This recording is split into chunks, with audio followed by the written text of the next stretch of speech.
Powder, lipstick, eyeshadow. Cosmetics are a billion-dollar business in which beauty influencers play an increasingly important role. For me, makeup is actually art. It's creative, and I just absolutely love what you can do with makeup. They test and recommend products. They boost sales.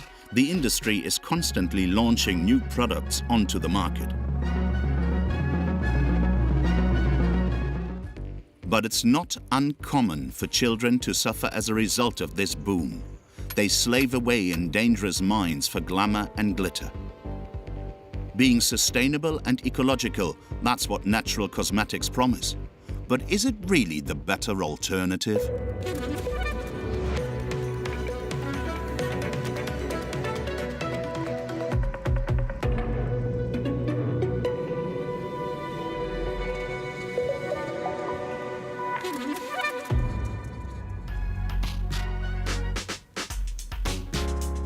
Diana Ox loves makeup. Over the years, she has accumulated one or the other cosmetic product. All my concealers and contouring palettes, bronzer palettes, highlighter palettes, such small handy things. Yes, and down here, that's just another little chaos drawer. These are all my eyeshadow palettes. Here I've also lost a bit of an overview. The makeup videos of the successful influencer reach over 120,000 subscribers and should certainly also arouse the desire to buy. Let's start with this palette here. It's limited, so be quick if you still want it. I don't know how long it will be around. Blunt advertising for products that she herself finds good. Her followers trust the judgment of the beauty blogger. Sometimes I feel like a big sister or like a best friend or the daughter. So that's kind of totally crazy what you've built up and the people you get in contact with. And I just have an incredible amount of fun floating in a little bubble like that somehow.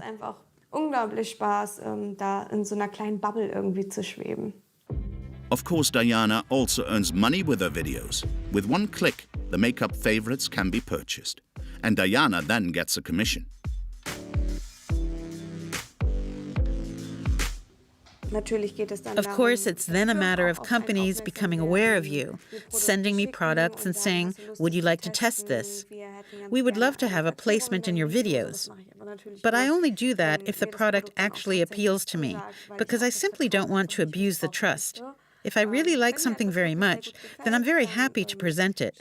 And of course, companies also pay for it. The business model seems to work for both sides. According to a survey, every second internet user between the age of 20 and 29 is influenced by an influencer's recommendation when buying products. But does Diana know which ingredients she is advertising? Of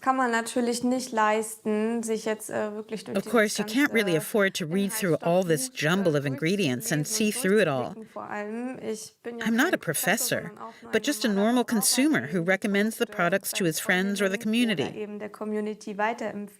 I think that the company should keep an eye on this. In the end, the company has to stand up for it and be able to represent it. But does the cosmetics industry really comply? After all, it's allowed to put around 30,000 ingredients into its products. More than 1,500, however, are banned, also because they can be harmful to health.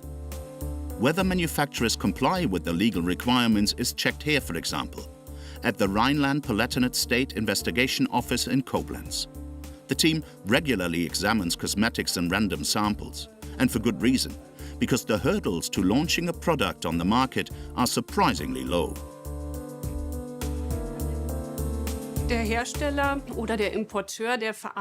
The manufacturer or importer who is responsible for the cosmetic product must also ensure safety, which he does by having a safety assessment carried out. He just has to notify it to the EU, that is, register it. But he does not have to get approval per se that he can sell the cosmetic.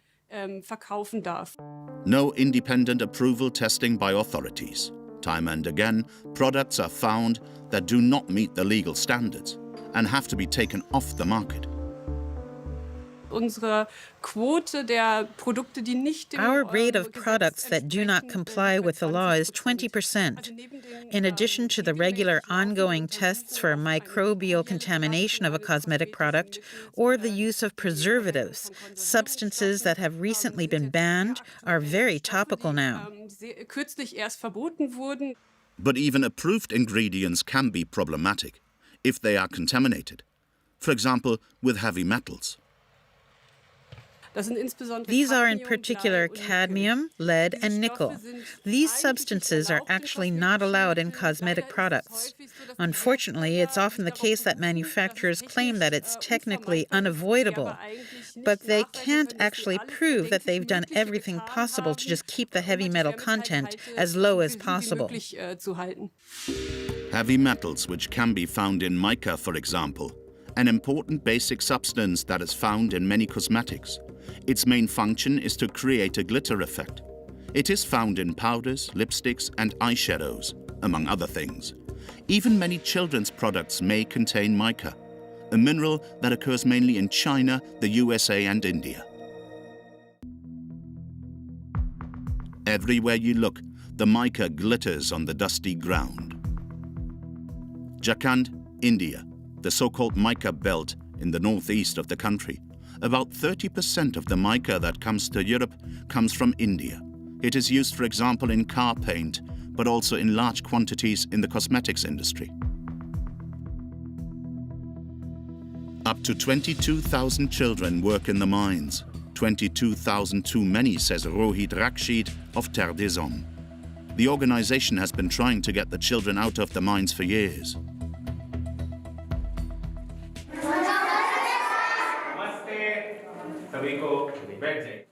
Just a few months ago, many of these children were working in the mica mines. How many of you were in the mines?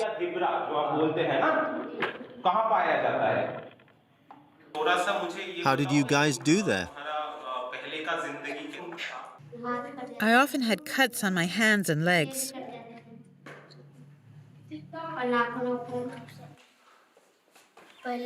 I was collecting mica. The mines were very far away, way back in the forest, an hour from here. A distance he had to walk. There is hardly any childcare or jobs here. People don't have many options. Poverty, which I said, is a very important factor because they are socio-economically very backward. Largely the communities are still very illiterate and they don't understand the benefits of education. And they were just taking the children along with them, and even small children, because they can't be left alone at home. And these children can easily enter the mines and go to the mines. And this is what life is like for children in Jharkhand's mines. The youngest here are just 6 or 7 years old. They toil in the blazing sun at up to 45 degrees.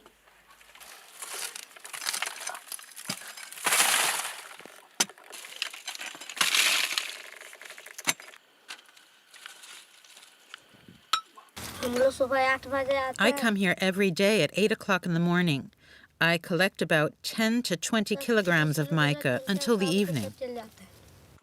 A back-breaking job, and for only €2 a day. The children here know nothing else. This boy, 15 years old by his own account, also practically grew up in the mines. I have to work here so I can put some food on the table. This is the only option we have. With the simplest of tools, the workers dig holes in the ground, up to 10 meters deep, without securing. Again and again, mines collapse. People are buried, including children.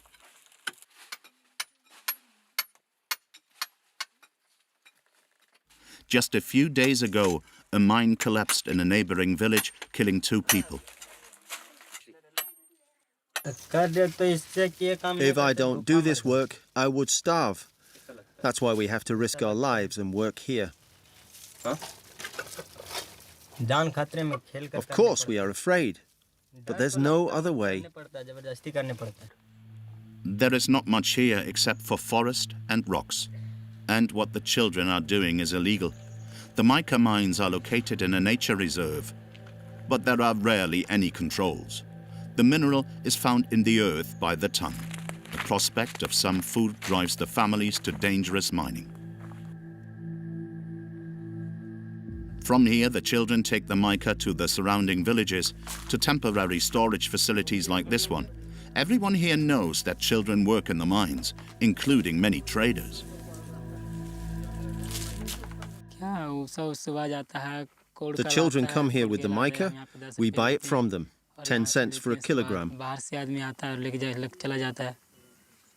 From here it goes to middlemen from the city who buy the mica from us and then process it into powder. It's difficult to control the supply chains. This is because there are many middlemen, some of whom use fake certificates to launder the mica.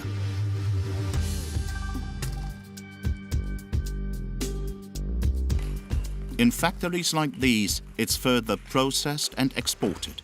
It is mainly women who work here. Squatting on the floor, they crush and sort the mica all day long.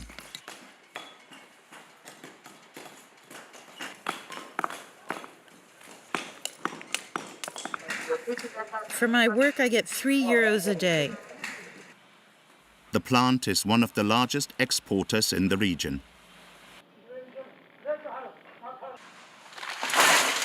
According to the website, the price for 1 kilogram of mica here is up to €10. That's about 100 times what the children get in the mines.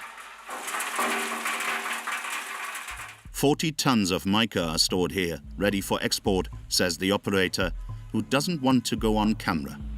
Some of it also goes to Europe, he says. For example, to the Merck Group. But his mica doesn't come from child labor. Of course, we cannot verify it.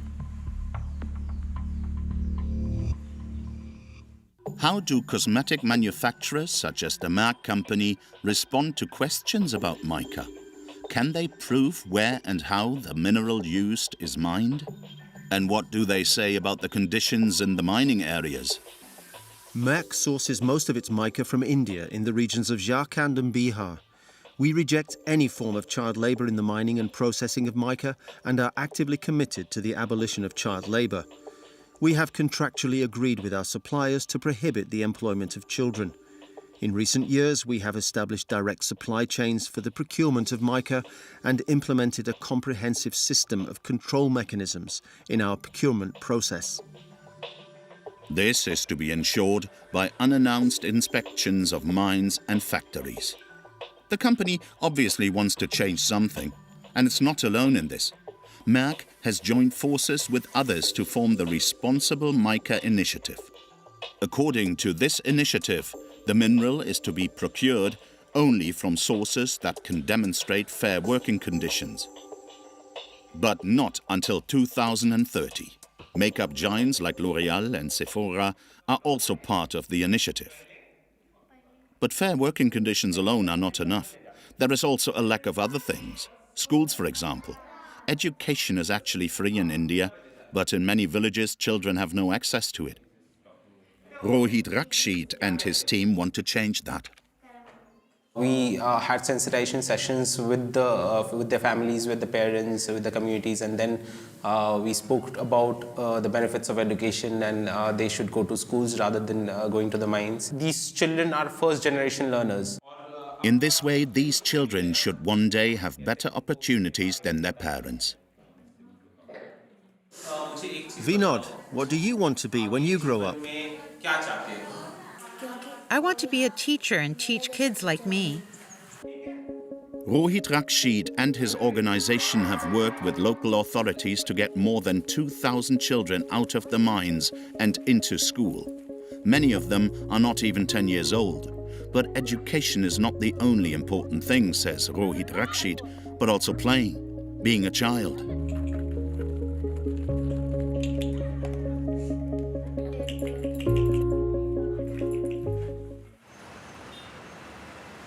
Child labour in the mica mines. The issue has also reached the capital Delhi. It's still a major problem in large parts of India. Professor Dev Nathan and Dr. Shilpi Banerjee are investigating why this is the case and what can be done about it. Hi Shilpi, here we are once again. They exchange information on a regular basis. You've been working on the mica mining in Jharkhand and other parts of India. What are the issues you find in it? One of the major issues which is not being addressed by any stakeholder here is the issue of the systemic rigid inequalities that thrive specifically in India. It takes the shape of the caste system. All the issues that's going on in the mica mining, it's all related to the fact that the people there are treated pretty much as inhuman. Officially, the caste system has long since been abolished in India, but it still shapes the actions and thinking of many in the country. Global companies also have a responsibility here, and it also has something to do with Germany.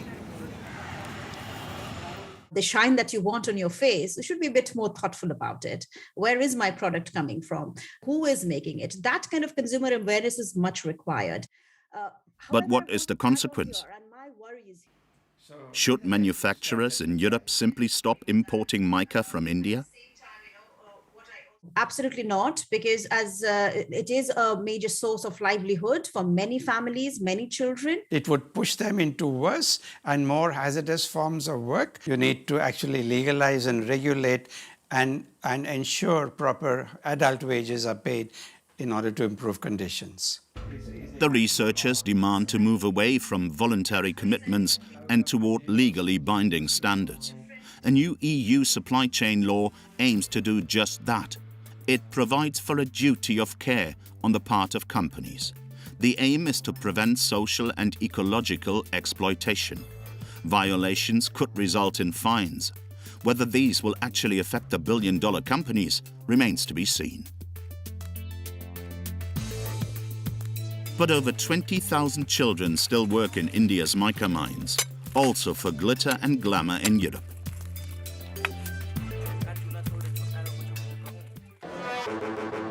There is no lack of glitter and glamour here. Beauty in Düsseldorf is the leading trade fair for wellness and cosmetics worldwide. And of course, influencer Diana is also here. For the very first time, she sees pictures from Indian mica mines, pictures that show the conditions under which raw materials for cosmetics are mined.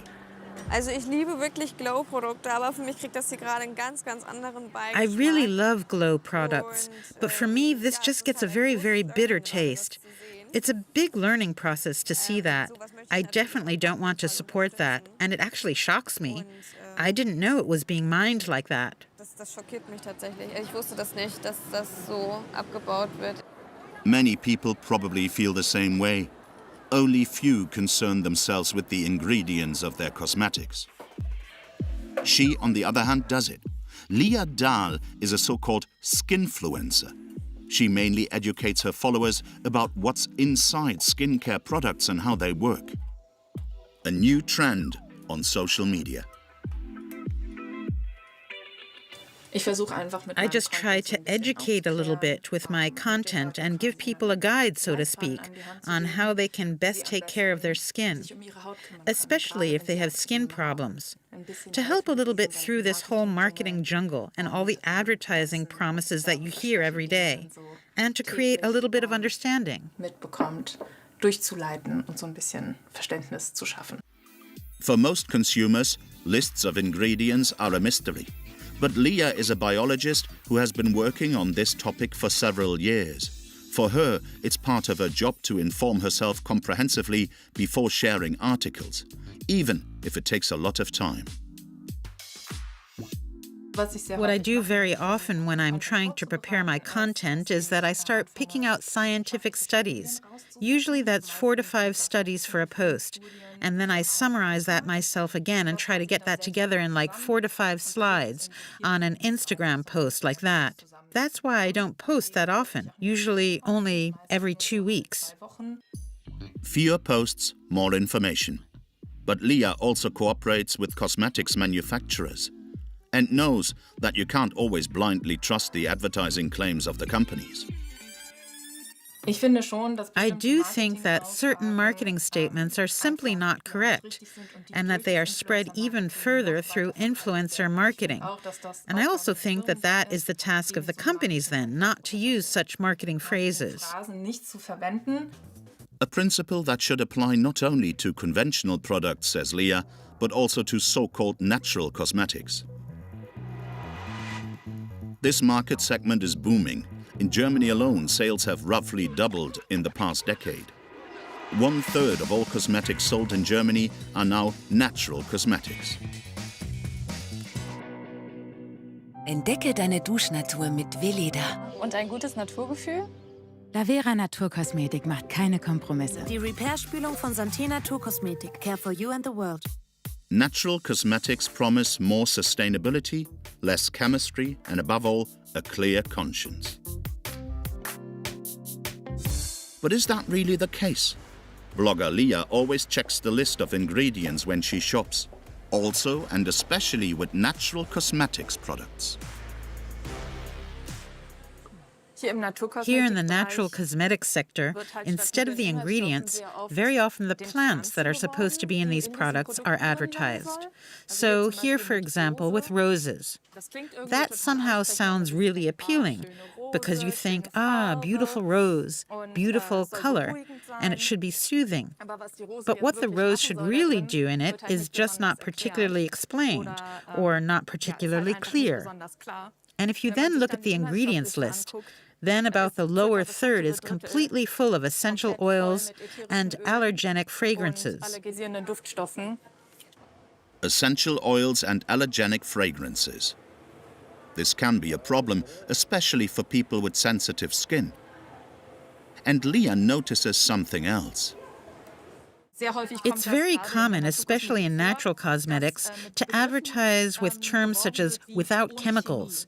That's an absolutely stupid statement. There is no such thing as without chemistry. Each of us is chemistry. Everything around us is chemistry.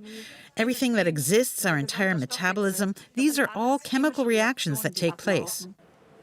So it's another marketing ploy by the cosmetics industry, says Leah. But in the end, she also finds a natural cosmetics product that delivers what it promises. There are actually no fragrances in there. Ein paar Zuckeralkohole, die A few sugar alcohols that provide moisture, and a few plant oils. It's just a really nicely formulated cream that you can also get in the natural cosmetics sector. So you can find something, but you just have to search a little. Natural cosmetics are therefore not necessarily gentler and healthier to the skin than conventional products. And natural cosmetics are not necessarily more sustainable either. They can also contain the problematic mineral mica. Professor Claudia Treidel-Hoffmann, director of the University Outpatient Clinic for Environmental Medicine at Augsburg University Hospital, knows what blind trust in natural cosmetics can lead to. She advises caution, especially for sensitive skin. There is definitely a connection between I'm afraid of allergies, then I think nature is good, then I'll take a natural product. But that's a fallacy. And that is, of course, also my task as an environmental physician, as a dermatologist, to provide information here, to say, no, it's important that there are no fragrances in it, that there are no allergens in it. And the label allergy-friendly, low allergen, is a more important label than natural cosmetics. Und weniger dieses Label Naturkosmetik. However, not only those who already have an allergy are at risk. Anyone and everyone can be affected. I would just see what your skin barrier function is. You said that you have allergies in the family. So I'd like to check what the current condition of your skin is. Knowing this is important because the incidence of allergies has increased. One reason for this, We know that environmental pollutants, as they are now in our modern world, that they disrupt our skin, that they disrupt a skin barrier, that they just make the skin porous. And these effects of environmental pollutants on our skin then cause the skin to become more susceptible to developing allergies. A child born today has to assume that he or she will develop an allergy, and that's why we have to protect our skin, restore the barrier, and at the same time look for allergens in the creams. In the course of their lives, more than 30% of adults develop an allergy. This also includes the so-called contact allergy, which can be triggered by cosmetic products. Contact allergies are very common diseases. Quite characteristic here, for example, is this sharp edge, which is already a chronic eczema here. But this edge that shows that there was a contact here in the area, and redness, scaling, itching then develops there. Even those who mix their own cosmetics are not automatically on the safe side. Whether it's a natural cosmetic or a DIY or a conventional cosmetic, none is ultimately preferable. But it's always important what is really in it. Are there really no allergens in it? Are there really no dangerous ingredients in it? That's what's important, not how the cosmetics were produced. Back at the beauty fair in Düsseldorf, here it should also be about ingredients today. The influencers, Diana and Leah, have an appointment. Hey Diana, ich bin Leah. Hi. I'm really excited to see what's here today and to check it out with you. An exciting experience for both of them, because they have very different focuses. In Düsseldorf too, natural cosmetics and so-called clean beauty are absolutely in vogue. Yeah, it looks so supernatural. I think so green. I always find stuff like this so funny when it says something like caviar age defense. Since when has caviar anything to do with aging? I don't know. Maybe it's supposed to be high-end somehow. Flowery terms, behind which is actually just hardcore marketing. Nevertheless, Leah has a few tips for Diana on what she can look out for in natural cosmetics. Questionable ingredients could actually be narrowed down to certain essential oils and possibly very high amounts of alcohol. As far as essential oils are concerned, these are simply ingredients that can cause very strong allergic reactions very quickly. And then there are certain citrus oils that can be phototoxic. There's actually a lot of people who get severe burns on their hands from somehow using lemons or something. Critical ingredients, dubious marketing promises. Does Diana now see the beauty world with different eyes? I have a lot of things in mind now when I buy new products again and approach the products and my purchases with a different perspective. And there's a lot I need to catch up on now, do some research. Powder, eyeshadow, lipstick. Makeup is Diana's passion. And it will probably stay that way. Testing and recommending products is the job of the influencer. But in the future, perhaps with a somewhat more critical eye on what ingredients are really in it and where they come from. Because not everything is glitter and glamour in the cosmetics industry.